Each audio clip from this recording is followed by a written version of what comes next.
Hi everyone, welcome to another edition of Click Talk. I'm Avi, I have Baiju with me. Hello. Today we're going to talk about pain points for architects, engineers, and construction companies.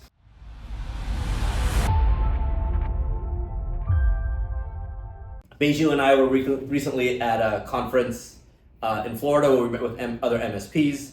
And one of the pieces of advice that we heard was, if you're an MSP, dial in on a specific vertical and specialize just in that vertical. And the example was given was law firms. And not just law firms, but small law firms, small family-sized law firms, and really make that your niche. In our 30 years of business, for better or worse, I think better, we have not specialized in a specific niche or vertical.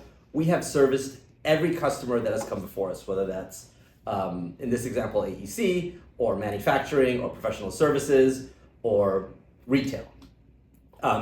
Today, we're going to talk about AEC, as I mentioned, and we have a lot of customers in that vertical, architects, engineers, and construction. So we're well aware of the struggles and the pain points that these kind of clients have faced, and we have a lot of experience helping them resolve these issues. We're going to go through these pain points, and this is really targeted to, if you're a smaller company and you don't have an IT, you don't have your own IT, or even if you're a bigger company and you have an IT department, these pain points will be familiar to you. There's no surprises here. You know what causes gridlock, you know what slows you down, you know the IT issues that affect you. In the next video, we're going to talk about the AEC stack, in particular AutoCAD, Revit, and Bluebeam.